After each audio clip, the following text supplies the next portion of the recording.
ወይዘሮ ጽጌ ዘውዴ የልማት ተነሺ ከነበሩ ዜጎች መካከል ናቸው። በወቅቱ ለእርሳቸው ከለመዱት ጎጆ መውጣት ቢከብድም አሁን በሰፈሩበት ለሚኩራ ክፍለ ከተማ ቤታቸውን አሙቀዋል። በዚያ የነበራቸው አስከፊ ሕይወትም ዛሬ የለምና አመስጋኝ ሆነዋል። ከወደቅንበት እንዳነሳን ነው የምንቆጥረው። እኔ ስመጣት 4 ኪሎ እህል በልቼ ውሃ ጥሜ ያላለሁ አላልኩም። ግን ያ ሁሉ ነገር አልፎ በደስታ ላይ ነው ያለነው። እንዲያው መምጣቴን እያመሰገንኩት ልጆችን ሰብስቤ ማሳደጌን እያመሰገንኩት ሰው ወርቅ መንግስታችንም ወርቅ ይሄ ነው የምነግረው። አስተዋሽ የሌላቸውና የዕለት ጉርስ ያጡ ዜጎችን በማሰብ ግቡን የምገባ ተጠቃሚ የማድረጉ ስራ ባለታሪካችንም ጋር ደርሷል። ደስ ብሎኛል። ለሁሉም ነገር ደስ ብሎኛል። ለእኔ ብቻ ሳይሆን ለተመጋቢው ሁሉ ተደስቷል። በሰዓቴ በልቼ በሰዓቴ ጠጥቼ ወጥቼ አመሰግናለሁ እግዚአብሔር። ይህን ያመጣ መንግስት ደግሞ እግዚአብሔር ያቆይልን፣ እድሜና ጤና ይስጠው። ይሄ በየትኛውም መንግስት አላየንም። ብዙ 5 መንግስት አይቻለሁ፣ በየትኛውም አላየንም። መርሃ ግብሩ ዜጎችን ነገ ምን በላ ይሆን ከሚል ጭንቀት በማውጣት መለወጥን ተስፋ እንዲያደርጉ አግዟል። ጉልበትና አቅማቸው በሸሸበት የማምሻ ጊዜያቸው መሸሸጊያ የሆናቸውም ስለ ሀገር ሰላም አብዝተው ይመኛሉ። አሁንም ለወደፊትም እንግዲህ እግዚአብሔር አገራችን ሰላም ያርግልን፣ መንግስታችንን ያኑርልን። አገራችንን ሰላም ያርገው።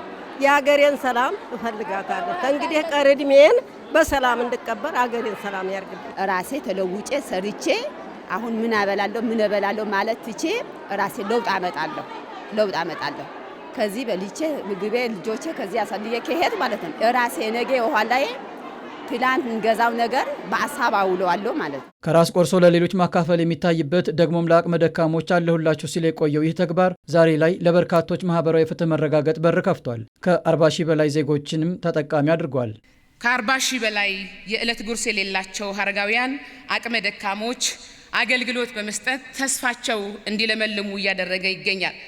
ከተማችን ይሄ ብቻ ሳይሆን ይሄ የተቀደሰ ተግባር ቀጣይነት እንዲኖረው ተቋም በማቋቋም አሰራር ጭምር በመዘርጋት የምገባ ማዕከላት ቀጣይነት እንዲኖራቸው እያደረገ ያለ ከተማ አስተዳደር እንደሆነ ማንሳት ፈልጋለሁ። ይኸው ተግባር ተጠናክሮ የሚቀጥልበት 30ኛው የተስፋ ብርሃን የምገባ ማዕከል በለሚኩራ ክፍለ ከተማ ተመርቆ ለአገልግሎት ክፍት ሆኗል። የአዲስ አበባ ከተማ አስተዳደር ከንቲባ አዳነች አቤቤ በዚህ ወቅት እንዳሉት የምገባ ማዕከሉ የልማት ተነሺዎችን ተጠቃሚ ማድረግንም ያካተተ ነው።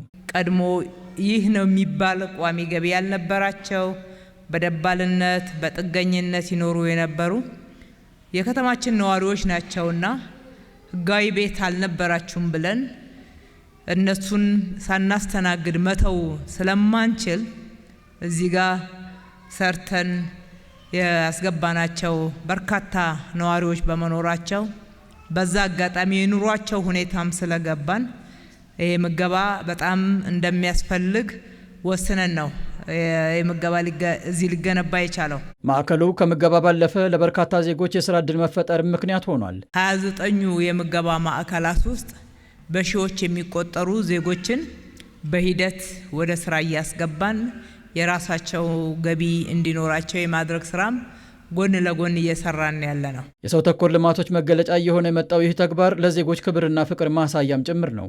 ለወገኖቻችን ይሄን ስናቀርብ እኛ ከመመገብ ባሻገር ነው።